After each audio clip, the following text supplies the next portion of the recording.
Good morning everyone. मैं लोकेश चौधरी आप सबका श्री श्याम एजुकेशन ग्रुप की ऑनलाइन क्लासेज में हार्दिक अभिनंदन है, हार्दिक स्वागत है। बीएससी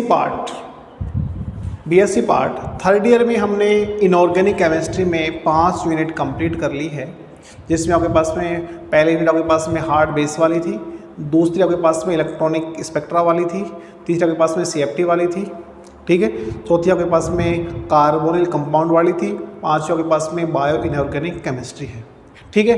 अब आगे आपके पास में सेकंड है ऑर्गेनिक केमिस्ट्री के अंदर ऑर्गेनिक केमिस्ट्री हम स्टार्ट कर रहे हैं। इसमें सबसे पहले हम पढ़ेंगे कार्बोहाइड्रेट। सबसे पहले कार्बोहाइड्रेट क्या होता है, कार्बोहाइड्रेट क्या होता है, यानी कि कार्बोहाइड्रेट का सामान्य अर्थ होता है, सामान्य आपके पास में कार्बन के हाइड्रेट, यानी कि वे कंपाउंड जिसमें कार्बन हाइड्रोजन व ऑक्सीजन से मिलकर बना होता है उसे हम कहते हैं कार्बोहाइड्रेट, ठीक है। इसमें आपके पास में कार्बन, देखो 3 चीज़ें होती हैं, कार्बन है, हाइड्रोजन है, ऑक्सीजन। यदि आपके पास में हाइड्रोजन व ऑक्सीजन का अनुपात 2:1 होता है, यदि आपके पास में किसी कंपाउंड के अंदर जिसमें आपके पास में कार्बन हाइड्रोजन ऑक्सीजन से मिलकर बना हो और तीनों में आपके पास में हाइड्रोजन व जो ऑक्सीजन है इनका अनुपात 2:1 होता है, उन्हें हम कहते हैं कार्बोहाइड्रेट, ठीक है। अर्थात ऐसे यौगिक जिनके जल अपघटन से हमारे पास में पॉलीहाइड्रोक्सी एल्डिहाइड या पॉलीहाइड्रोक्सी कीटोन प्राप्त होते हैं, उन्हें हम कहते हैं कार्बोहाइड्रेट। कार्बोहाइड्रेट के अंत में OSE, अंत में क्या, तो पास में glucose, fructose, maltose, lactose, galactose, सबके अंदर आपके पास में क्या होता है, OSE होता है। जैसे आपके पास में ग्लूकोज है C6H12O6, इन दोनों का अनुपात देखिए आपके पास में 2:1, 6 का भाग 6 दूनी 12, 6 एकम 6, ठीक है।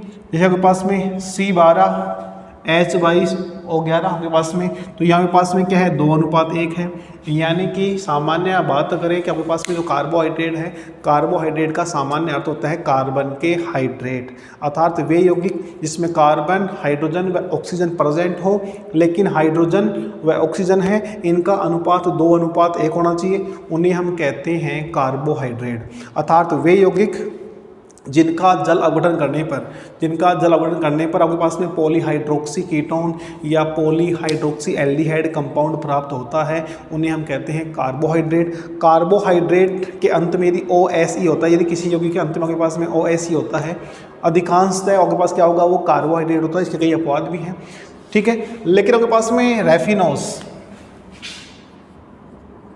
रेफिनोस नामक जो कंपाउंड है, ये आपके पास में कार्बोहाइड्रेट है रेफिनोज, लेकिन फिर भी आपके पास में यहाँ पे जो रेफिनोज है यह 2:1 वाला जो आपके पास में फॉर्मूला है उसको फॉलो नहीं करता है। C6H12O5 आपके पास में रेफिनोज का अणुसूत्र है। इसमें हाइड्रोजन ऑक्सीजन है, इसमें 2:1 नहीं पाया जाता। ये आपके पास में क्या इसका अपवाद है कि आपके पास में 2:1 पाया जाता है, वो आपके पास में कार्बोहाइड्रेट होता है, जैसे ग्लूकोज, फ्रक्टोज, ग्लैक्टोज, मैनो, ठीक है, माल्टोज।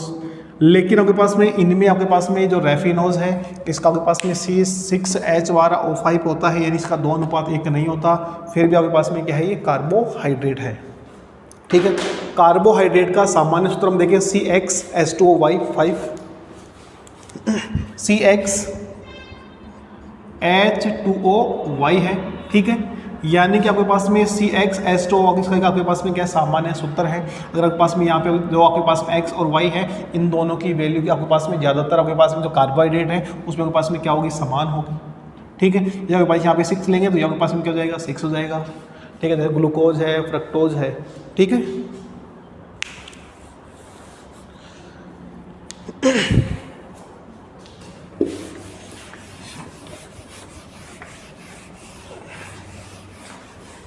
अब देखो कार्बोहाइड्रेट का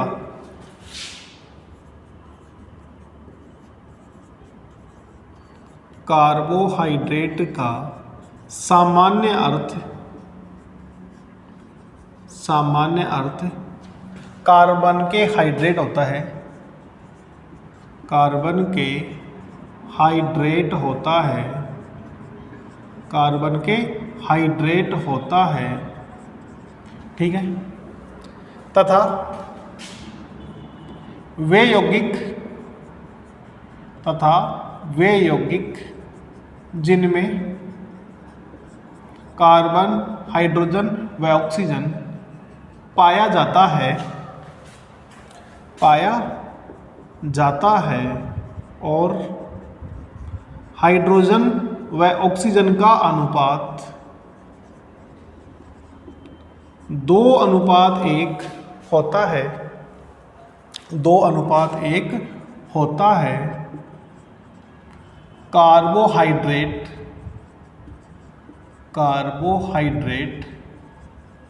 कहलाते हैं, ठीक है।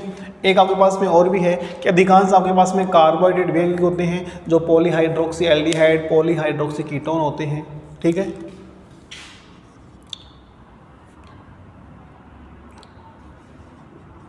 अधिकतर कार्बोहाइड्रेट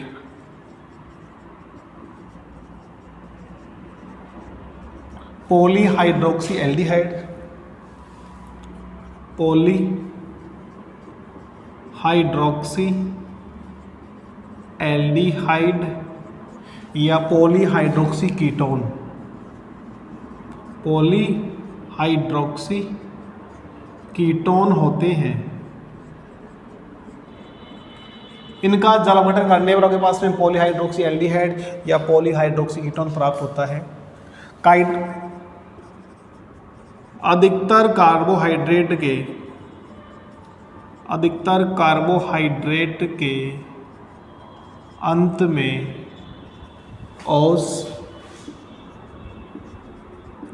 OSE जुड़ा होता है, जैसे ग्लूकोज है, फ्रक्टोज है, सुक्रोज है, माल्टोज है, ग्लैक्टोज है, मैनोज है। कुछ यौगिक जिनमें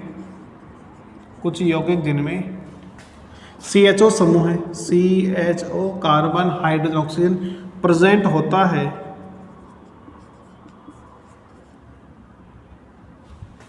लेकिन हाइड्रोजन व ऑक्सीजन का अनुपात 2:1 न होते हुए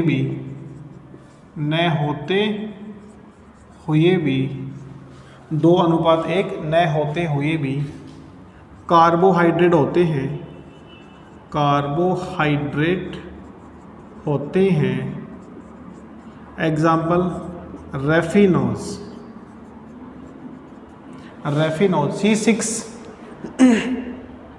C6H12O5, C6H12O5। बाकी के पास में कार्बोहाइड्रेट एग्जाम्पल की बात करें, ग्लूकोज है,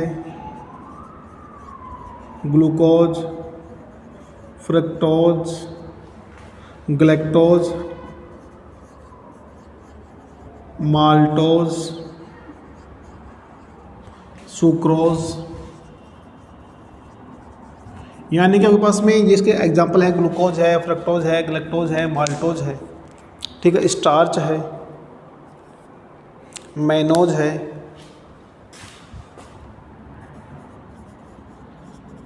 इन तीनों का जो फॉर्मूला होता है C6H12O6 होता है। आपके पास में ग्लूकोज, माल्टोज, सुक्रोज है, इनका फॉर्मूला होता है C12H12O11। और आपके पास में स्टार्च C5H10, C6H10O5 और ये N, ठीक है। इनका सामान्य सूत्र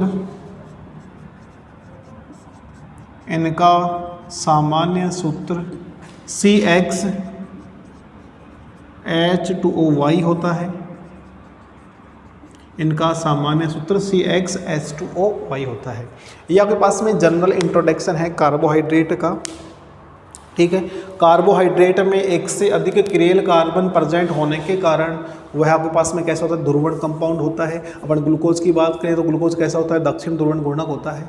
ठीक है, यानी कि आपके पास में जो कार्बोहाइड्रेट है, कार्बोहाइड्रेट आपके पास में कैसा होता है, पॉलीहाइड्रोक्सी एल्डिहाइड, पॉलीहाइड्रोक्सी कीटोन होता है। ठीक है, अगर पॉलीहाइड्रोक्सी एल्डिहाइड की बात करें तो ग्लूकोज है, पॉलीहाइड्रोक्सी हम कीटोन की बात करें तो वहाँ पे अपन क्या ले सकते हैं, फ्रक्टोज ले सकते हैं। ठीक है, अब आपके पास में क्या होता है, इनमें आपके पास में किरेल कार्बन प्रेजेंट होता है। किरेल कार्बन का मतलब है यदि आपके पास में ऐसा कोई कार्बन परमाणु जिसकी चारों संयोजकताएं आपके पास में क्या हो, भिन्न भिन्न समूह से जुड़ी होती हैं, उसे हम कहते हैं किरेल कार्बन। और किरेल कार्बन आपके पास में क्या होता है, आपके पास में समतल ध्रुवित प्रकाश के तल को ये दाईं ओर या बाईं ओर घुमा देते हैं। दाईं ओर घुमाते आपके पास में डी कहते हैं, बाईं ओर घुमाते एल कहते हैं। ठीक है, वाम ध्रुवण घूर्णक या दक्षिण ध्रुवण घूर्णक, एंटी क्लॉकवाइज या क्लॉकवाइज। ठीक है, कार्बोहाइड्रेट के अंत में क्या होता है, ओस होता है, जैसे glucose, fructose, galactose, maltose, sucrose. इनका सामान्य सूत्र CHH2O होता है। ठीक है, कुछ यौगिक ऐसे भी हैं जिनमें कार्बन, हाइड्रोजन, ऑक्सीजन प्रेजेंट होता है, लेकिन फिर भी हाइड्रोजन व ऑक्सीजन का अनुपात 2:1 नहीं होते हुए भी क्या होते हैं, वो कार्बोहाइड्रेट होते हैं। जैसे रेफिनोज है C6H12O5। ठीक है, अब आपके पास में ग्लूकोज, फ्रक्टोज और मैनोज का फॉर्मूला होता है C6H12O6, C6H12O6। और ग्लैक्टोज, माल्टोज, सुक्रोज है C12H20O11 यानी C12H22O11 होता है। और आपके पास में स्टार्च है।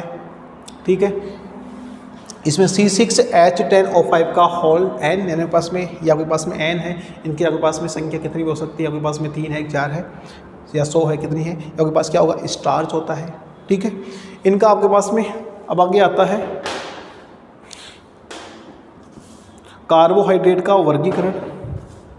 कार्बोहाइड्रेट का वर्गीकरण,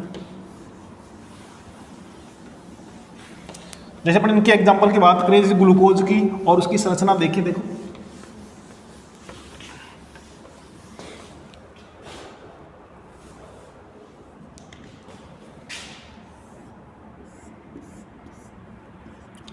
CH2OH, OH, H,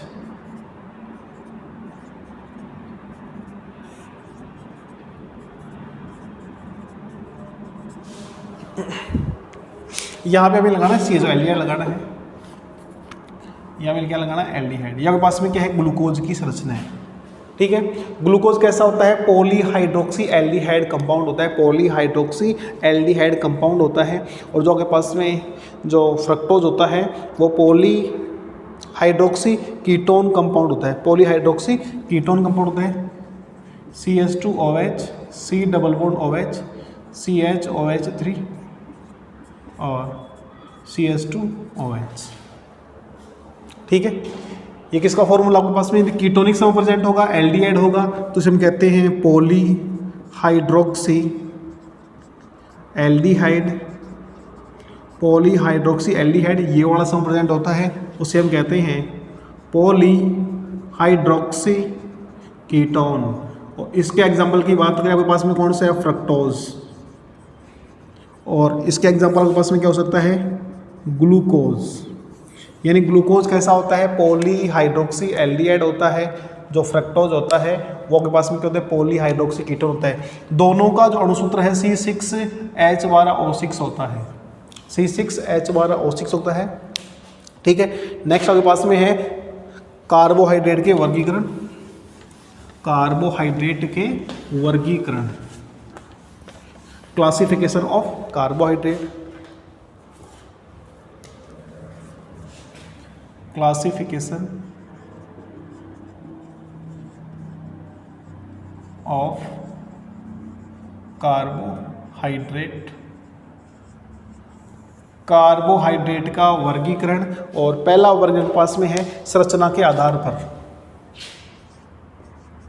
संरचना के आधार पर, संरचना के आधार पर कार्बोहाइड्रेट, संरचना के आधार पर कार्बोहाइड्रेट दो प्रकार के होते हैं। कार्बोहाइड्रेट दो प्रकार के होते हैं, यानी कि संरचना के आधार पर कार्बोहाइड्रेट दो प्रकार के होते हैं। पहला आपके पास में है सरल कार्बोहाइड्रेट, पहला आपके पास में है सरल कार्बोहाइड्रेट और दूसरा है जटिल कार्बोहाइड्रेट। जटिल कार्बोहाइड्रेट यानी कि संरचना के आधार पर कार्बोहाइड्रेट दो प्रकार के होते हैं, सरल कार्बोहाइड्रेट और जटिल कार्बोहाइड्रेट। ठीक है।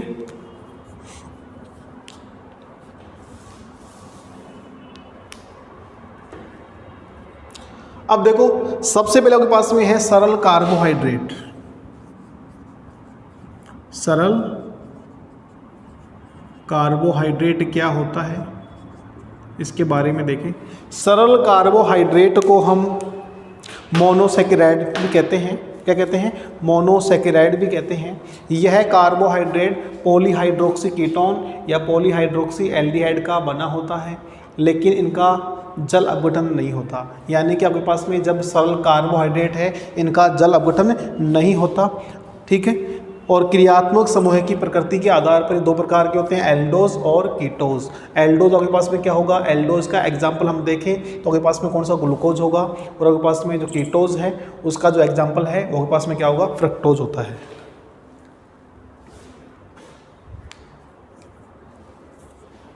देखो इसको, सरल कार्बोहाइड्रेट को इन्हें मोनोसैकेराइड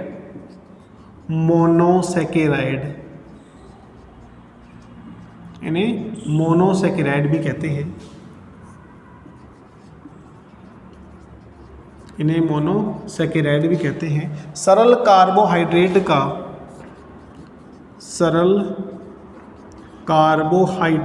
का अम्लीय माध्यम में जल अपघटन नहीं होता है। अम्लीय माध्यम में या आपके पास में सरल कार्बोहाइड्रेट का जल अपघटन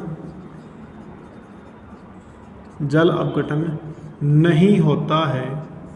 जल अपघटन नहीं होता है। C6H12O6 और अपन बात करें H+H2O तो आपके पास में नो रिएक्शन, कोई भी क्रिया नहीं होगी। ठीक है। इन्हें मोनोसैकेराइड भी कहते हैं। सरल कार्बोहाइड्रेट का जल अपघटन नहीं होता है। ठीक है। यह कार्बोहाइड्रेट पॉलीहाइड्रोक्सी एल्डिहाइड और पॉलीहाइड्रोक्सी कीटोन होते हैं। ये कार्बोहाइड्रेट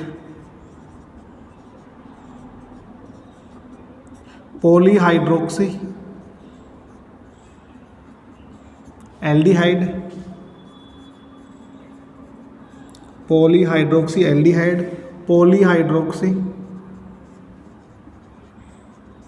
कीटोन होते हैं। ये कार्बोहाइड्रेट पॉलीहाइड्रोक्सी एल्डिहाइड या पॉलीहाइड्रोक्सी कीटोन होते हैं। ठीक है। क्रियात्मक समूह के आधार पर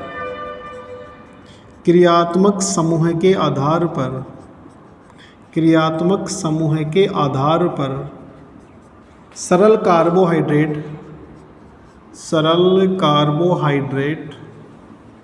दो प्रकार के होते हैं। सरल कार्बोहाइड्रेट दो प्रकार के होते हैं। पहला आपके पास में है एल्डोज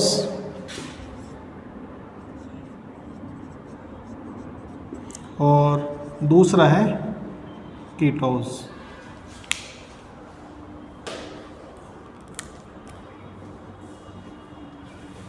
एल्डोज की बात करें तो ये पॉलीहाइड्रोक्सी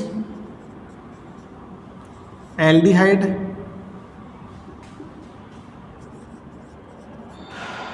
और एल्डिहाइड होते हैं। ये पॉलीहाइड्रोक्सी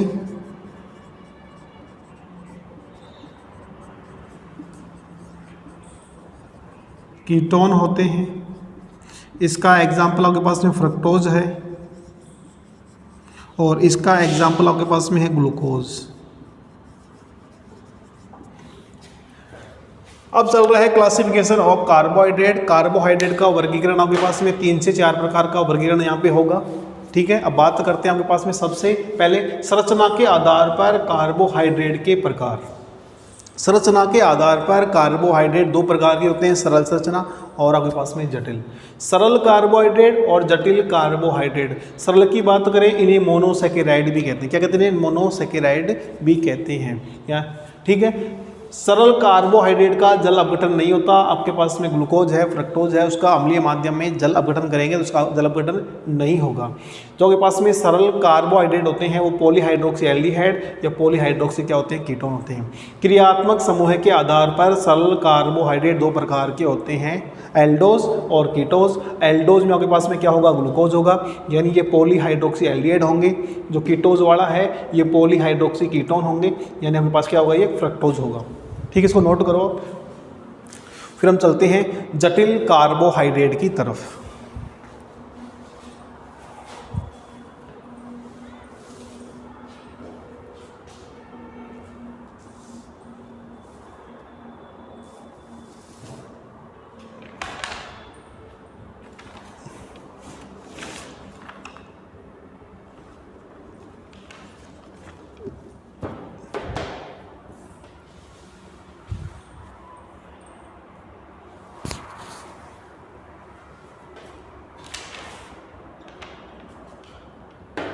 आगे है जटिल कार्बोहाइड्रेट।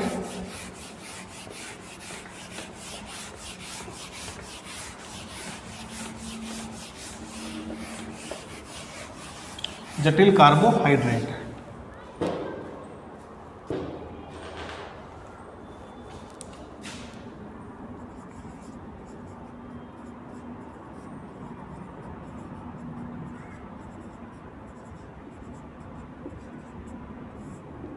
जटिल कार्बोहाइड्रेट में दो या दो से अधिक मोनोसेकेराइड इकाइयाँ उपस्थित होती हैं, यानी जिसमें आपके पास में कम से कम दो या दो से अधिक, दो से लेकर आपके पास कितनी हो सकती हैं यानी वे कार्बोहाइड्रेट जिनमें दो या दो से अधिक मोनोसेकेराइड इकाइयाँ आपस में जुड़ी होती हैं उसे कहते हैं हम जटिल कार्बोहाइड्रेट।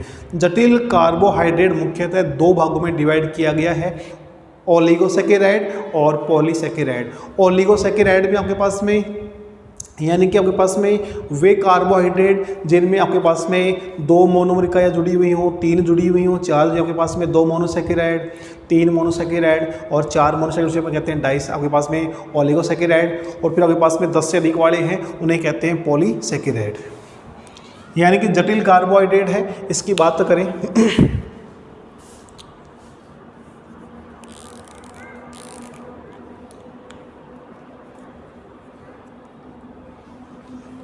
ऐसे कार्बोहाइड्रेट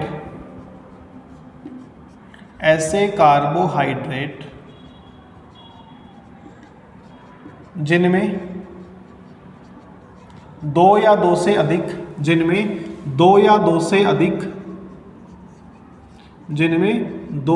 से अधिक मोनोसेकेराइड इकाइयाँ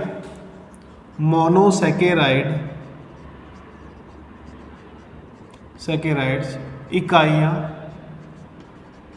जुड़ी होती हैं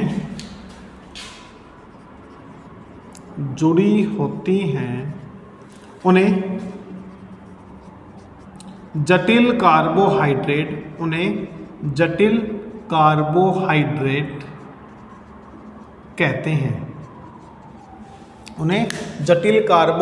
यानी आपके पास जिनमें दो या आपके पास में एक मोनोसेकेराइड होगा तो आपके पास कौन सा कहलाएगा? सरल। और आपके पास में दो या दो से अधिक मोनोसेकेराइड इकाइयाँ प्रेजेंट होंगी उन्हें कहते हैं जटिल कार्बोहाइड्रेट। जटिल कार्बोहाइड्रेट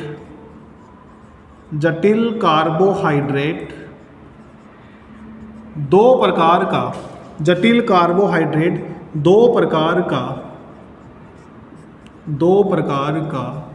होता है।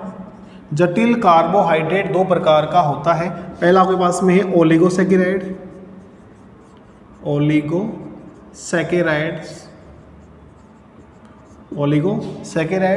और दूसरा आपके पास में है पॉलीसेकेराइड्स।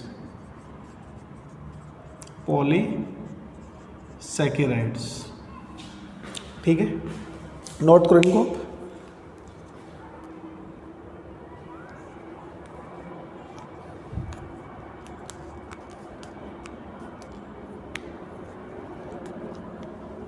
अब बात करते हैं आपके पास में ओलिसेकेराइड में वे कार्बोहाइड्रेट जिनमें 2 से 10 तक मोनोसैकेराइड इकाइयाँ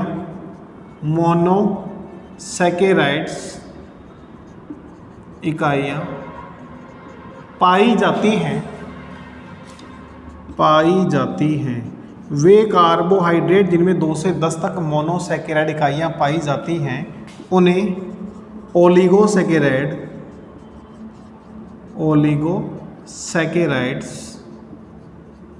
कहते हैं। यानी कि जिसमें आपके पास में 2 से 10 तक आपके पास में क्या हो, मोनोसैकेराइड प्रेजेंट हो, ठीक है, उन्हें कहते हैं ओलिगोसैकेराइड। ओलिगोसैकेराइड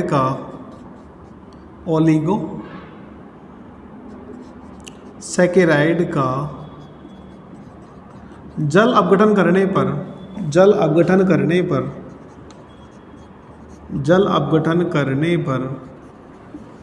2 से 10 तक मोनोसैकेराइड प्राप्त होते हैं। 2 से 10 तक मोनोसैकेराइड प्राप्त होते हैं। यानी आपके पास में जो ओलिगोसैकेराइड है इनका जल अपघटन करेंगे तो आपके पास में 2 से 10 से लेके मोनोसैकेराइड प्राप्त हो सकते हैं, ठीक है।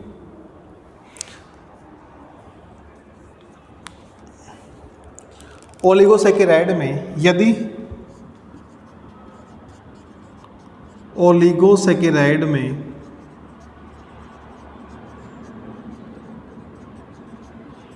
सैकेराइड में 2, 3, 4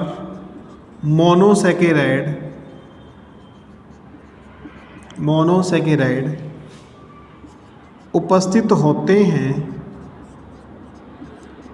तो उन्हें क्रमशः डाइसैकेराइड,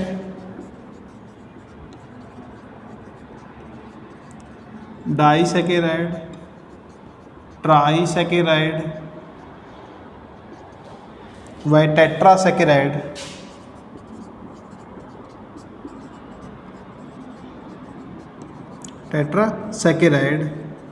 कहते हैं। यदि किसी ओलिसैकेराइड में आपके पास में 2, 3, 4 मोनोसैकेराइड प्रेजेंट होते हैं तो उन्हें क्रमशः डाइसैकेराइड, ट्राइसैकेराइड व टेट्रासैकेराइड कहते हैं, ठीक है। इनको नोट करो, फिर हम इनके देखते हैं एग्जाम्पल।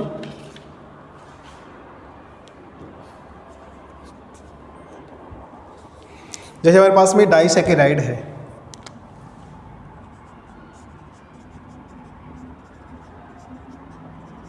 डाइसैकेराइड में आपके पास में क्या क्या हो सकता है, आपके पास में सुक्रोज हो सकता है, लैक्टोज हो सकता है, माल्टोज हो सकता है। यानी सुक्रोज,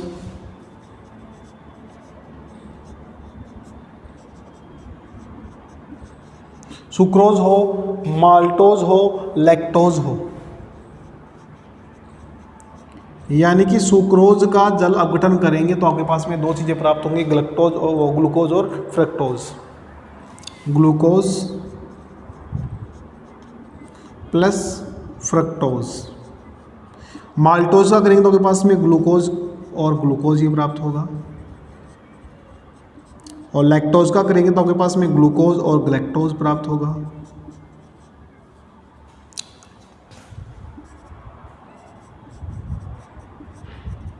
ठीक है। अगर अपन ट्राइसैकेराइड की बात करें,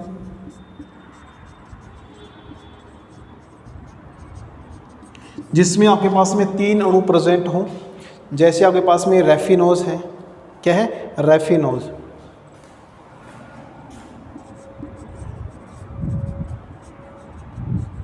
glucose plus fructose plus galactose, glucose, fructose, galactose, C18, H32 और 16।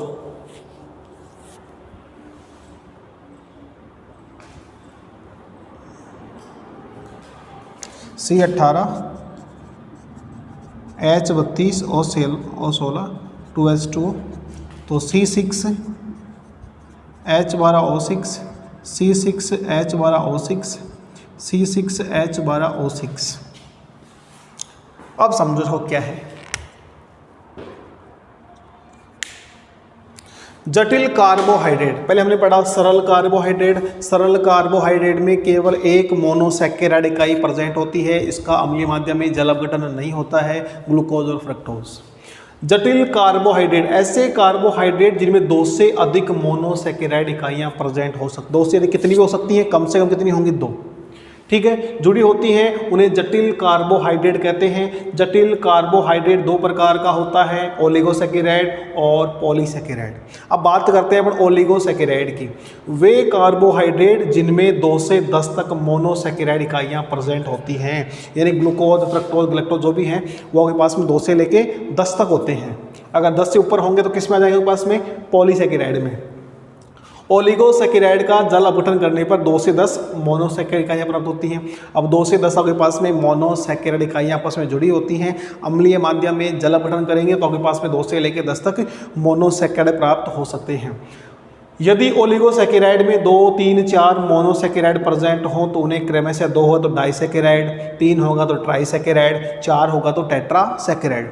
डाइसैकेराइड की बात करें, सुक्रोज। सुक्रोज में 2 चीज़ें होती हैं आपके पास में, ग्लूकोज और फ्रक्टोज।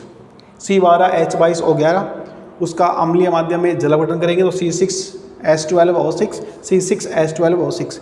इन तीनों का फॉर्मूला सेम रहेगा। इन तीनों C12H22O11 इनका अम्लीय माध्यम में जल अपघटन करेंगे। सुक्रोज का अम्लीय माध्यम में जल अपघटन करने पर ग्लूकोज और फ्रक्टोज प्राप्त होता है। माल्टोज का अम्लीय माध्यम में जल अपघटन करने पर ग्लूकोज के 2 अणु प्राप्त होते हैं। लैक्टोज का अम्लीय माध्यम में जल अपघटन करने पर ग्लूकोज और गैलेक्टोज प्राप्त होता है। ट्राइसैकेराइड बात करें, आपके पास में रेफिनोज है C18H32O16, C18H32O16, ग्लूकोज, फ्रक्टोज और गैलेक्टोज, यानी इसका अम्लीय माध्यम में जल अपघटन करने पर आपके पास में 3 अणु प्राप्त होते हैं मोनोसैकेराइड के, जिन्हें हम क्या कहते हैं, ग्लूकोज है, एक फ्रक्टोज है, आपके पास में क्या है, गैलेक्टोज है, ठीक है। आगे इसको नोट करो, फिर आगे चलते हैं पॉलीसैकेराइड।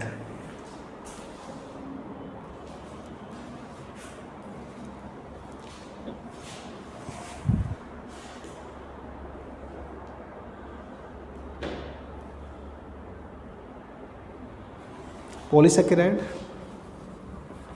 यानी कि वे कार्बोहाइड्रेट जिनमें 10 से अधिक मोनोसैकेराइड इकाइयां उपस्थित होती हैं, यानी वे कार्बोहाइड्रेट जिनमें 10 से अधिक मोनोसैकेराइड इकाइयां पाई जाती हैं, अर्थात उनका जल अपघटन करने पर 10 से अधिक मोनोसैकेराइड प्राप्त होते हैं, उन्हें हम कहते हैं पॉलीसैकेराइड, ठीक है। जैसे जटिल में के पास में दूसरा है पॉलीसैकेराइड्स,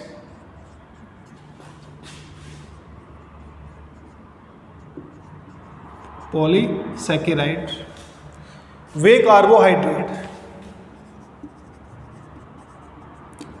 कार्बोहाइड्रेट जिनमें 10 से अधिक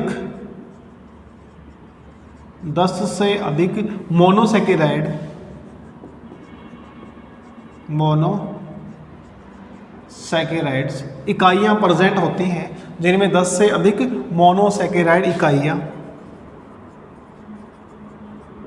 पाई जाती हैं, उन्हें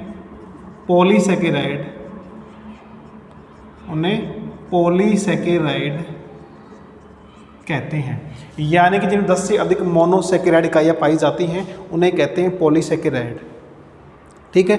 इनके अणुभार उच्च होते हैं एवं अनिश्चित होते हैं। इनके अणुभार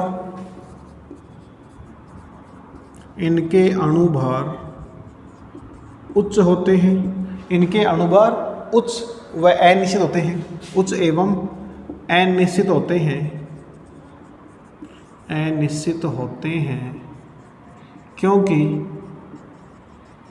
क्योंकि इनमें मोनोसैकेराइड की संख्या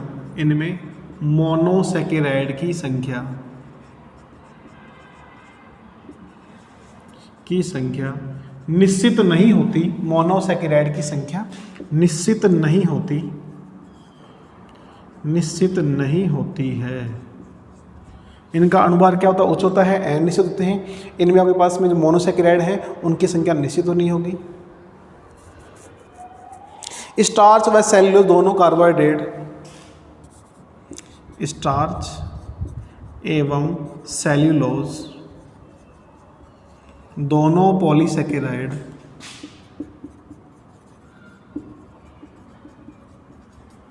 ग्लूकोज के बहुलकन होते हैं या बहुलक होते हैं।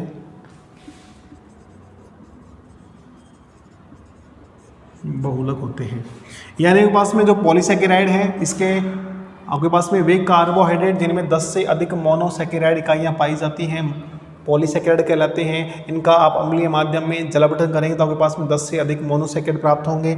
इनका अनुभार क्या ज़्यादा होता है, आकार अनिश्चित होता है, क्योंकि आपके पास में जो मोनोसेकेराइड हैं उनमें आपके पास में जो मोनोसेकेराइड है उनकी संख्या फिक्स नहीं होती। स्टार्च व सेल्यूलोज हैं वो दोनों क्या होते हैं? आपके पास में ग्लूकोज के बहुलक होते हैं। ठीक है, जैसे आपके पास में ग्लूकोज बनाना हो, स्टार्च का हम अम्लीय माध्यम में जल अपघटन करते हैं तो आपके पास में एन ग्लूकोज कह दो या 1000 से अधिक आपके पास क्या बनता है? ग्लूकोज बनता है, एन ग्लूकोज बनता है, यानी 1000 से अधिक ग्लूकोज बनेंगे यहाँ पे। ठीक है, ये हो गया आपके पास में पॉलीसेकेराइड। यानी पॉलीसेकेराइड में आपके पास में जो मोनोसेकेराइड है उनकी संख्या 10 से अधिक होगी। क्या होगी? 10 से अधिक होती है। इनका अनुभार उच्च होता है, इनकी जो आकृति है वो आपके पास में क्या होगी? अनिश्चित होती है, क्योंकि यहाँ पे आपके पास में जो मोनोसेकेराइड है उनकी संख्या निश्चित नहीं होती। जैसे आपके पास में स्टार्च है या आपके पास में सेल्यूलोज है, स्टार्च व सेल्यूलोज दोनों ही आपके पास में अनेक मोनोसेकेराइड आपके पास किसके बनते हैं? आपके पास में ग्लूकोज के बहुलक होते हैं। आपके पास में ग्लूकोज आपके पास में अनेक ग्लूकोज की इकाई आपस में जुड़ के स्टार्च व सेल्यूलोज का निर्माण करता है। यदि आपके पास में स्टार्च का अम्लीय माध्यम में जल अपघटन करते हैं तो आपके पास में क्या बनता है? 1000 से अधिक ग्लूकोज के अणु बनते हैं। ठीक है, नेक्स्ट वीडियो में आगे इनका जो नेक्स्ट वर्गीकरण है उसको पढ़ेंगे। धन्यवाद।